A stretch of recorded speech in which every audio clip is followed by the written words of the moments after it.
3, 2, 1, and we're live.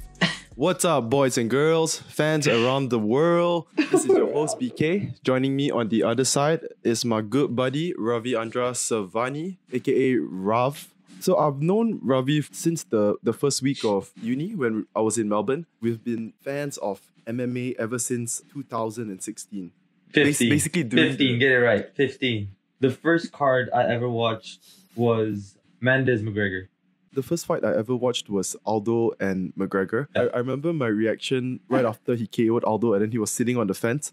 And I actually didn't realize that the fight was over until he was on the fence and he was doing that, like show me the money. Throwing the money. Yeah, he was showing the money, that shit. And that's when I realized like, oh, the fight's over. And I thought like, I'm never ever going to watch another fight again. Dude, that was so epic though. That was crazy. It was that time I watched One Punch Man too, so I thought, fuck, this guy's the real deal, One Punch Man. Yeah, One Punch Man was quite big during that time. I'm just looking at the card now. If we knew all these fighters, we would have been so hyped for this card, dude. It's a banger from top to bottom, dude. Holy shit, dude. It's crazy, right? Jesus, dude. Colby Covington, Kevin Lee. What do you mean? Uriah Faber, Jeremy Stevens, Max Holloway. Where is Colby Covington? Am I blind? Oh shit, he lost though. Oh yeah, Ralph. What do you think about last week's card, man? Yeah. Let's start with the main event first, okay? I feel like Stipe was pretty much winning the whole thing. It was close. The rounds were close, but I think the first round was like a bit debatable who won. They ended up in more or less just a striking battle, a boxing fight. Basically, Stipe is just I think he's definitely the better boxer, even on paper. He utilized the reach. Yeah. I think he outstruck Daniel in possibly every Daniel did hit round. him with some big bombs too, though. But the thing is, he did. Stipe did a really good job in clinching him against the fence. He did that a lot, man. Yeah, And which is interesting because before the fight, you would have thought that that's what DC would do to Stipe. Yup. But I think Stipe is just like naturally way bigger than him, man. He is, dude. Even though they're the same weight, Yeah, even in the longer clinch. limbs, but it's different. It's just how you use your body type, because there are world champions that's just short and stocky, but there are world champions that's fucking long. Which round did he get eye poked? I think it was the third round, right? That was a bad eye poke too, man. That was a bad eye poke too. Dude, so fucking bad. Like what? 1-2 inches of his finger actually went into DC's eye. That's fucking crazy. That's some David Blaine type shit, dude. Oh my god. Yeah. Dude, okay, the thing is, the eye was fucked before that. Like, it was fucked because he got knocked down in the second round, I think, right? The end of the second round. And so, if you listen to Teddy Atlas' podcast, Teddy Atlas, he gets really hyped up for that shit. He mentioned that in round 2, when he dropped DC, the right hook, and he mounted him actually against the fence cage. At the end of the round, DC said to his corner, "Did I get dropped?" From then on, as Teddy Atlas said, he was fighting on pure instinct, pure heart, and it's more or less something like being on autopilot. After the end of the second round, I agree. But it took some time for him to recover too. When the third round started, he was still wobbly. Dude, the sugar show, man. He got stopped, dude. Fuck, man.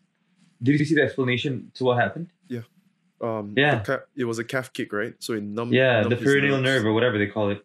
So it's just because that happened to Cejudo against DJ too.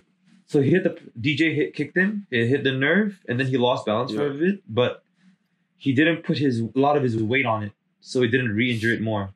What I think happened with Sean was he got hit there, and then he tried to put all his weight on it, so it rolled his ankle even more. It's so hard to actually control, like not to overexert. You're in a fight. That shit's gonna happen. Exactly. And when it first happened, he probably didn't know. Like, how come suddenly I rolled it?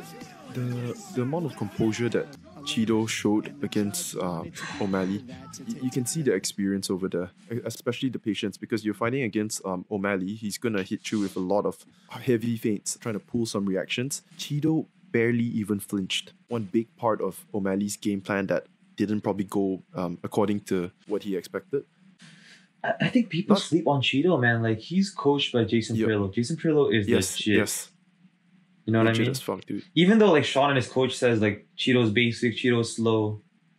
Like at the end of the day, he got stopped by you could say he got stopped by a leg kick. Do you buy into the fact that he quit? He doesn't have as much heart.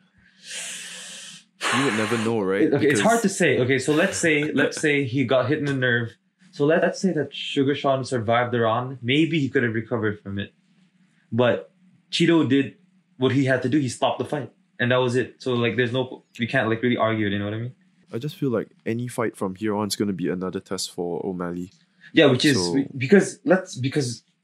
you can say it's a fluke or whatever, but on paper and what just happened is he failed his test against Marlon Vera, right? Yeah, he failed. So you got to give him another test that's around the same level. If he thinks it was a fluke, he should. And if he makes it look easy against like John Dodson or Song Yadong, then we're off to the races. We can take on anyone now. All right, now we'll be talking about UFC Fight Night. Anthony Smith versus Alexander Rakic. This will be on Sunday, August the 29th at 9 a.m. in Malaysia time. 9 a.m., that's correct. Okay, so Ryan Hall was supposed to face against Ricardo Lamas. That would be a really interesting fight. Ryan Hall's actually upcoming right now. He hasn't lost in the UFC. Pretty sure he is. I think this was just announced. He pulled out due to an we just found that out like reason. 2 seconds ago. They're currently still seeking a replacement. I think by the time this video actually comes out, could have probably found him a replacement or possibly. Yeah, I mean, because of COVID and shit, that fight as well. They're gonna have to find someone that's either a US citizen or someone that has a work visa already. So we'll see. Yep. Oh, dude, I checked out his fight yesterday against Darren Elkins. I think that was probably by far the most he's shown from his skill set. The way he fights, he keeps the distance, and I swear the whole fight he probably threw 15 punches at max. Very interesting. Yeah, and half the time that he actually threw a punch, he landed it. So his really really? Yeah, and he landed it quite his kicks, man, Ralph.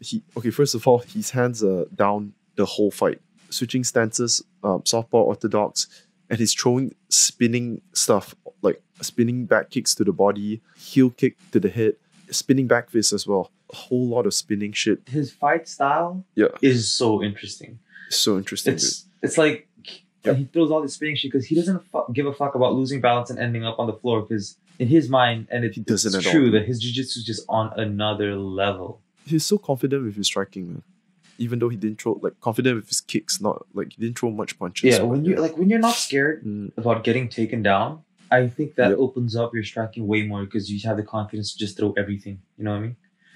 Okay. All right, what about Alexa Grasso though? Isn't she the dime piece or no? Dude, she's so cute, man.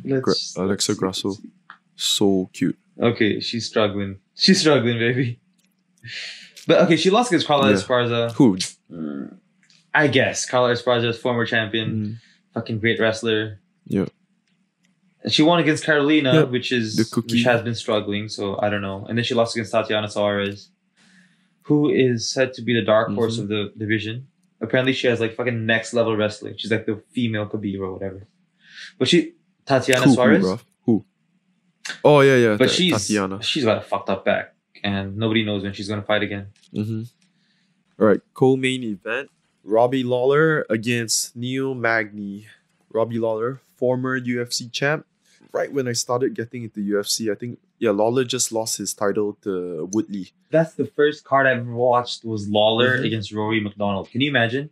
That was a crazy-ass fight, dude. Crazy, dude. Fight of the year. Robbie Lawler against Rory McDonald. So, Robbie Lawler has been fighting for ages, dude. Oh my god, check this out, dude.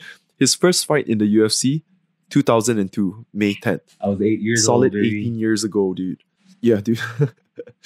18 years ago, dude. Ever since he lost his title to Woodley, he had a win against Donald Cerrone, a loss against Dos Anjos. So after he lost the RDA decision, 5 round, he went against Ben Askren. Ben Askren's first fight in the UFC. That was quite controversial as well. And he got submitted in the first round. Yeah, but fuck, dude, that was so close to being stopped. I actually think he knocked him out, and he woke him up with another punch. Oh, you mean Ben Askren, right? Yeah. Yeah, he ground and pound Ben. Spiked the fuck out of him. I'm pretty sure he got knocked out then. Some hard fucking punches. And somehow, some way, Ben Askren got a fucking bulldog choke. which was super controversial. And when I first saw it, I thought he was out.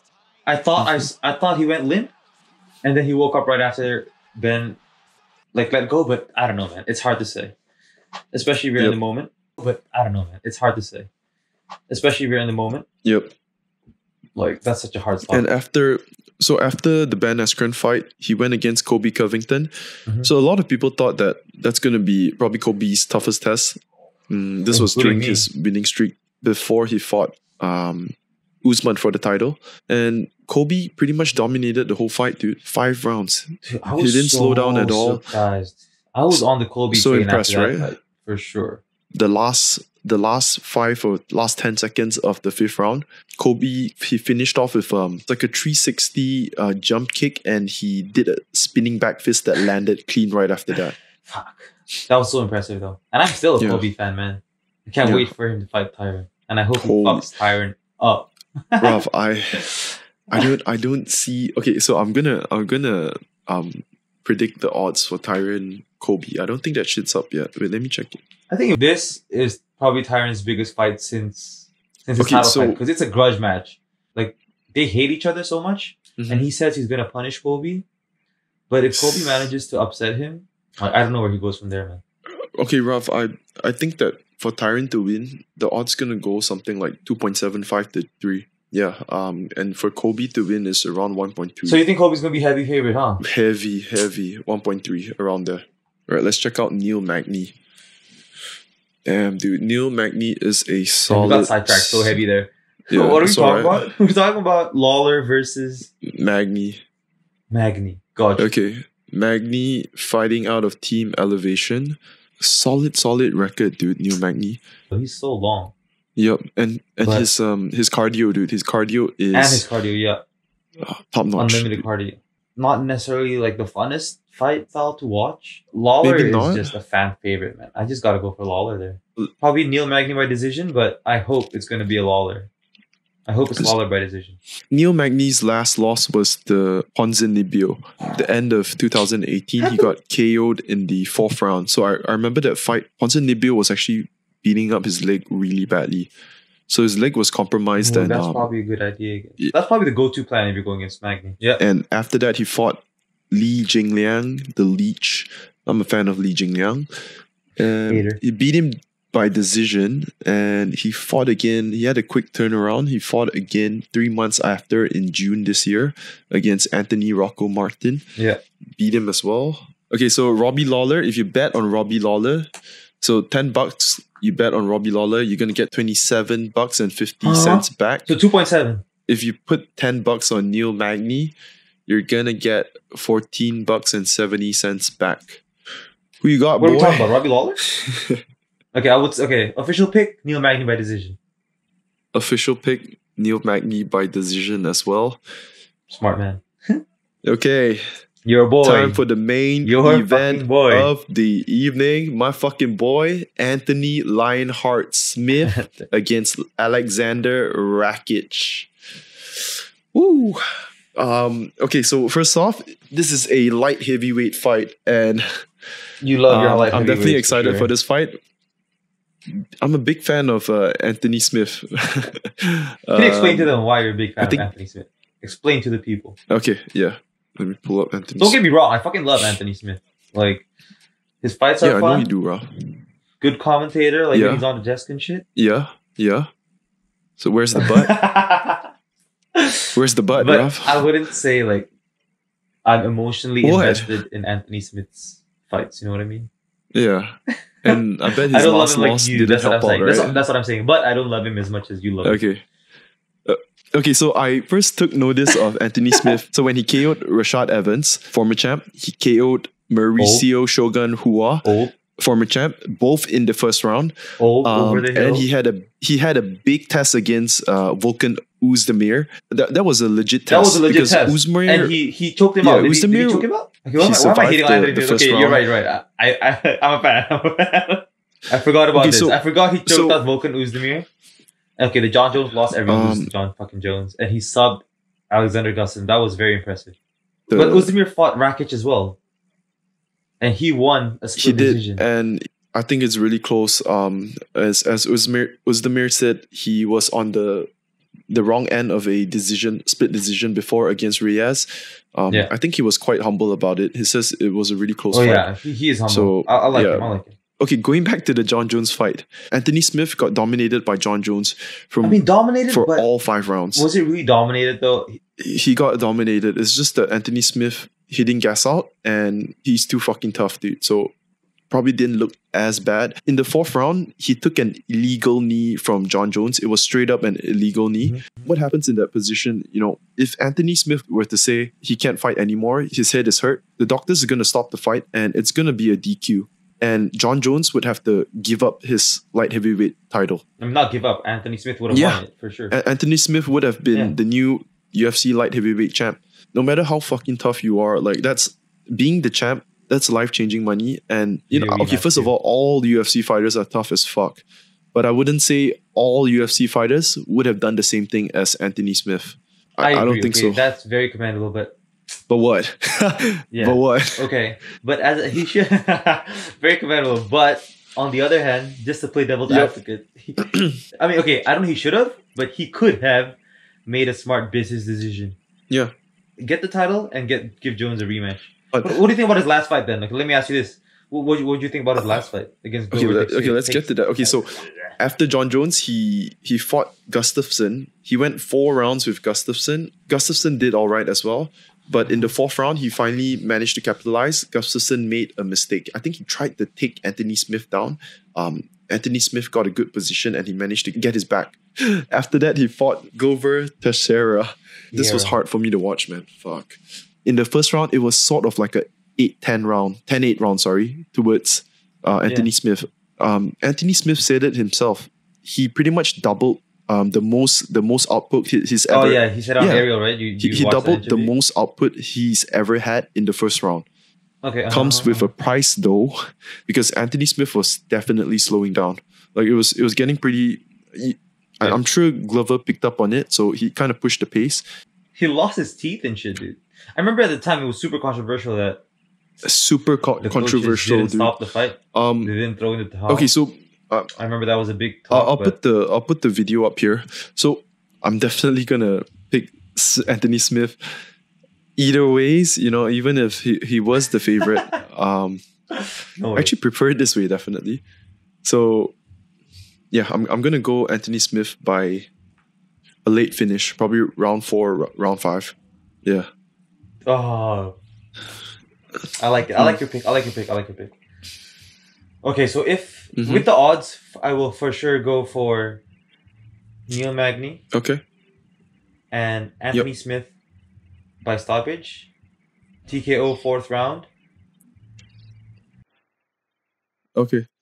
Yeah. Okay. All right. I think Ravi's GoPro camera actually just shut off. So. Okay. Anyways, I think we're gonna sign off right now. All right, thanks guys. Whoever that tuned in. So this is the LGI Fight Pod that we'll probably be doing I think at least 2 weeks. Definitely not gonna miss any UFC pay-per-view events, the big ones. And even just fight nights. Any big fights, 2 weeks at least, we'll probably come up with 1 video. Okay, all right, thanks guys. See ya.